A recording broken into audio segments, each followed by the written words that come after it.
Halo guys, welcome back semuanya. Balik lagi sama Minchan. Kali ini Minchan mau menceritakan sebuah film yang berjudul Jinde Merie, yaitu film dari negeri Perindapan yang sangat bagus nih guys. Ceritanya tentang seorang laki-laki yang ingin mendapatkan cinta sejatinya. Lika-liku kehidupan yang dijalaninya, pahit, manis, dan asamnya kehidupan, ia lakukan demi sang gadis pujaan hatinya. Eits, sebelum itu, bantu-bantu support Minchan dulu ya guys. Kalian cukup klik tombol subscribe di bawah ini. Kalau udah subscribe, langsung aja ya. Kita sikat menuju alur ceritanya.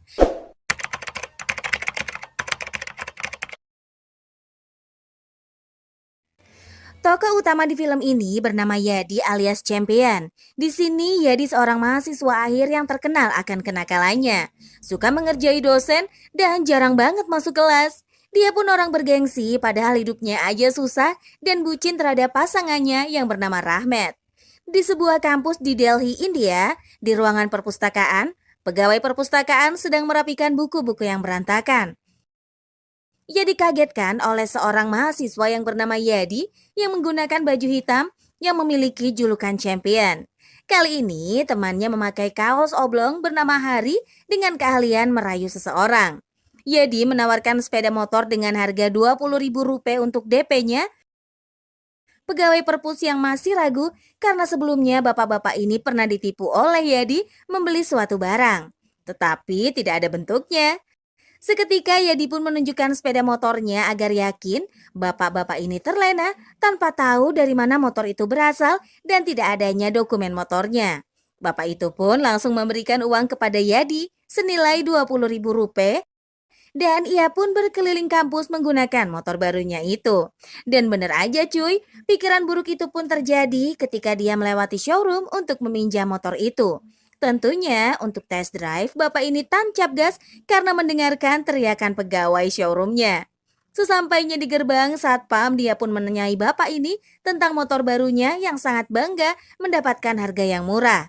Tak lama kemudian, pegawai showroom berhasil menyusul Pak Guru ini dan menjelaskan jika motor yang digunakan itu merupakan milik showroom dealer yang dia pakai oleh kedua mahasiswa untuk test drive saja. Pak Guru sangat kesal karena ditipu lagi oleh Yadi. Malam itu ibunya marah-marah ke Yadi karena ulahnya sendiri yang menghambur-hamburkan uang dan mendapatkan surat peringatan dari kampus. Ibunya pun merasa curiga karena dia tidak meminta uang ke orang tua tetapi bisa membeli semuanya. Sampai di mana akhirnya si Yadi kupingnya panas mendengarkan omelan ibunya segera pergi ke rooftop rumahnya. Keesokan harinya, Yadi berada di kampus dengan sahabatnya yang melihat seseorang perempuan cantik yang anggun dan beraura yang ternyata adalah pacarnya yang bernama Rehmat. Mereka berdua ini rupanya sudah kenal sejak kecil. Rehmat sendiri adalah anak dari profesor kampus. Rehmat merasa kangen, tetapi Yadi tidak mengacukannya sehingga Rehmat pun marah dan melemparkan sendalnya ke muka Yadi. Dengan rayuan maut mulut buaya Yadi, wanita itu pun gampang luluh hatinya. Ketika di teras rumah, Rahmat mengobrol dengan ayahnya. Mengingat kejadian tadi di kelas, mereka pun tertawa melihat wajahnya.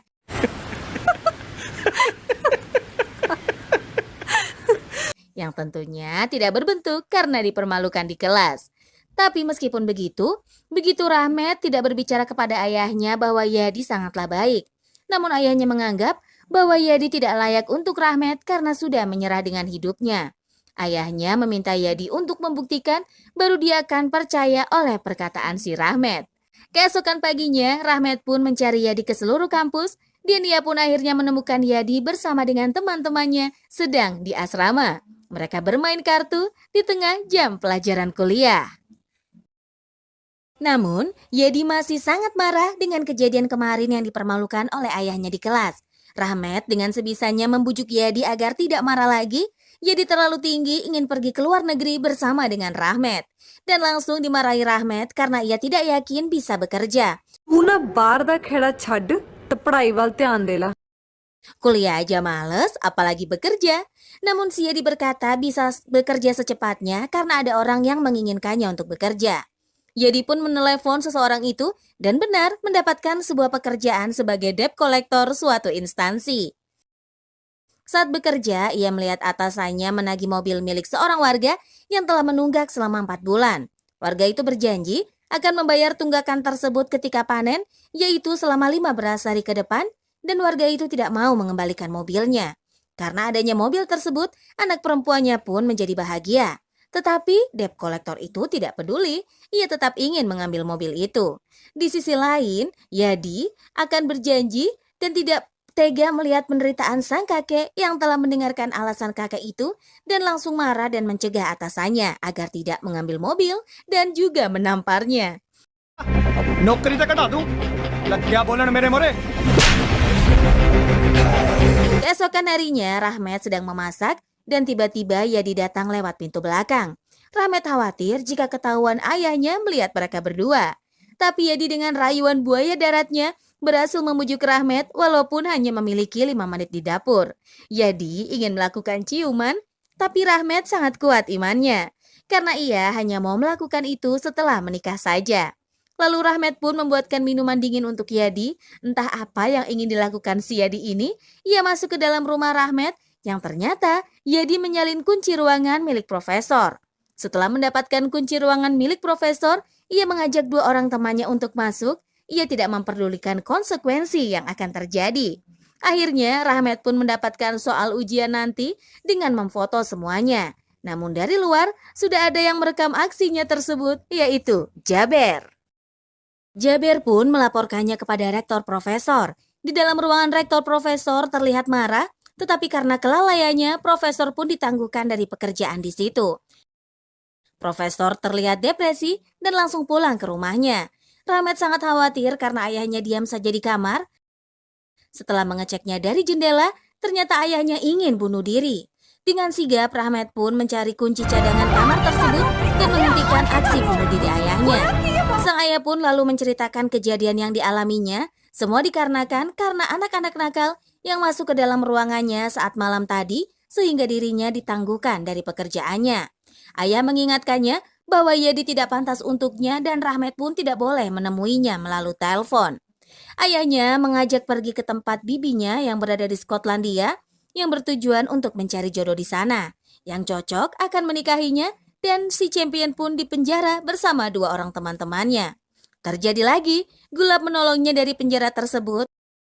Ketika di rumah, ibunya marah, benci, sebal, menjadi satu karena Yadi telah dikeluarkan dari kampus oleh tingkahnya sendiri. Di sisi lain, Rahmat tidak pernah mengangkat telepon dari champion, meski di hatinya masih ada champion. Demi ayahnya, dia harus menerima kenyataan pahit itu. Di lain sisi, ada 2 teman yang tahu berita itu, memberitahu champion kalau Rahmat akan segera pergi ke Skotlandia. Champion pun bergegas menemui ayah Rahmat. Tentunya ayah Rahmat sangat marah. Ia tak peduli lagi dengan champion, meski champion telah meminta maaf kepadanya dan keputusannya tetap akan segera mengirim Rahmat ke Skotlandia dan menikahkannya dengan seorang pria yang lebih baik darinya. Rahmat pun datang. Kali ini ia sangat benar-benar marah dan sudah tidak peduli lagi dengan apa yang dilakukan champion karena kali ini dia tidak akan bersikap bodoh lagi. Akhirnya, champion pun pergi dengan sedih dengan wajah menyesalnya. Di kampus, champion mengobrol dengan kedua orang temannya. Tiba-tiba Jaber datang dengan mobilnya dan menertawakan kesedihan champion yang tidak lama Jaber dihajar langsung oleh champion. Di sisi lain, Rahmat bertemu seseorang di sebuah taman yang bernama Yuvi yang telah dijanjikan ayahnya. Rahmat sebetulnya belum bisa move on dari champion. Yuvi sebisa mungkin menghibur Rahmat agar tidak bersedih terus. Ayah champion dan Gulab bertemu dengan agensi membahas terkait keberangkatan dan memberikan uang untuk biayanya. Ketika sudah sampai tujuan, champion menunggu jemputan yang tidak kunjung datang, tetapi dari kejauhan sudah diintip oleh 2 orang tak dikenal. Akhirnya champion pun menggunakan taksi. Sesampainya di tempat tujuan, ternyata salah alamat, yaitu kantor pengacara, dan ternyata 2 orang tak dikenal masih mengikuti kemanapun perginya si champion. Champion pun menemukan saudaranya Gulab membawa ke dalam gang sempit. 2 orang tak dikenal tertembak di gang sempit tersebut, namun 2 orang itu tertembak karena ada 2 orang lagi di belakangnya. Ketika ia hendak kabur, ia di stop oleh seseorang lalu koper yang dibawa champion dicek ternyata isinya sabu-sabu. Champion kaget melihat isi dalam koper karena tidak menyangka membawa sabu tersebut. Champion merasa berangkat tidak membawa sabu itu. Karena champion sudah tidak digunakan lagi, bos besar itu pun menyuruh untuk membunuhnya. Tetapi champion tidak diam melawan para mafia tersebut. Ia menunjukkan keahliannya, bos besar itu terkesima dengan perlawanan champion. Keesokan harinya, champion bertemu dengan bos mafia itu. Sebut saja Pablo, di sini champion sudah membulatkan tekadnya bahwa tidak peduli dengan cara apapun mendapatkan uang sekalipun melawan Tuhan. Pablo mengingatkan kembali bahwa jalan yang ditempuhnya adalah jalan satu arah yang tak bisa kembali lagi. Ia harus meninggalkan teman, keluarga dan hubungan. Ia mungkin saja mendapatkan kesempatan untuk melangkah ke sana, tapi tidak akan untuk kembali lagi. Dan dari sini, champion sudah menjadi penjahat karena nafsunya akan materi dan materi.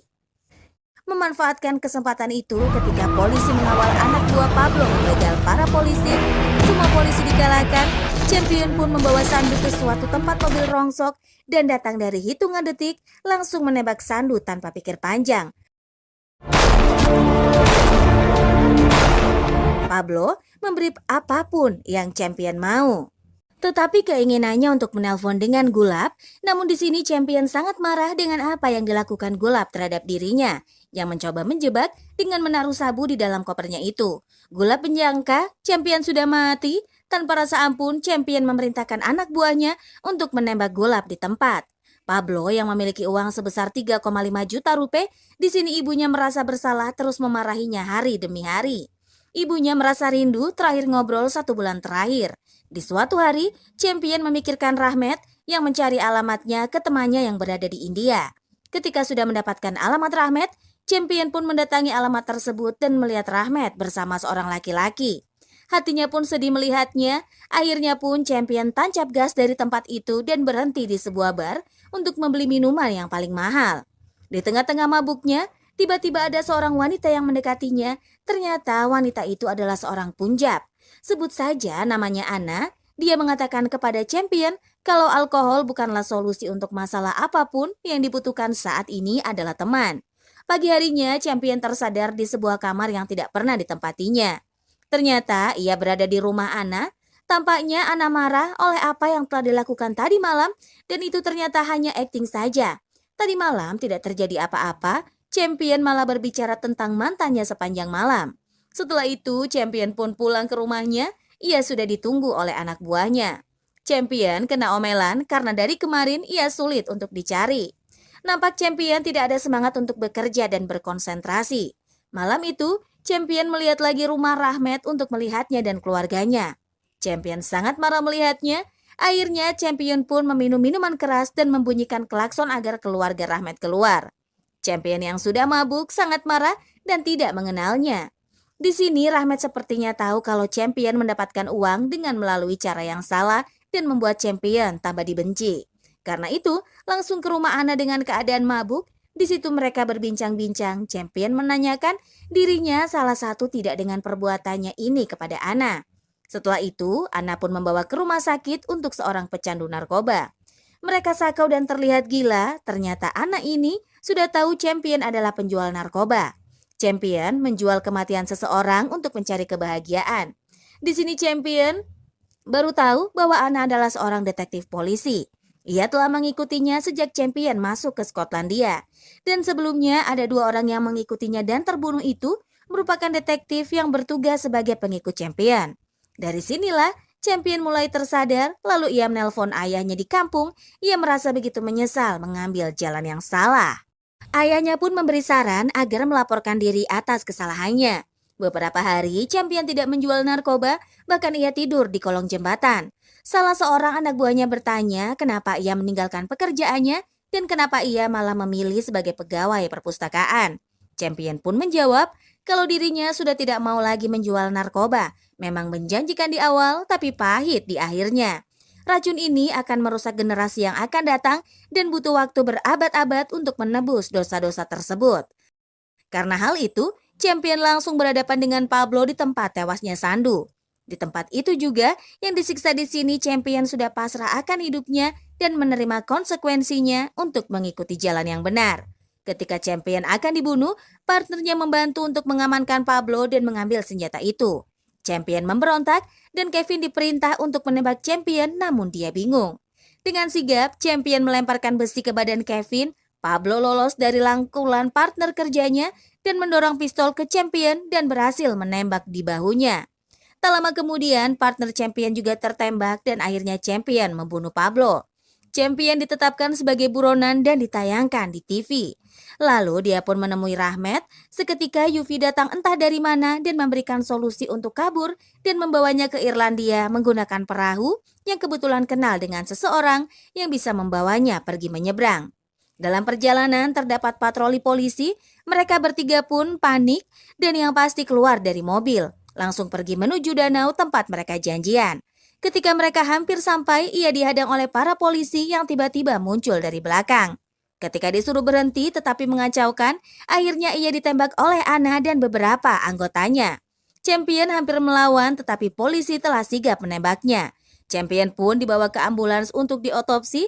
Dalam perjalanan ternyata masih bisa bernafas dan film pun tamat.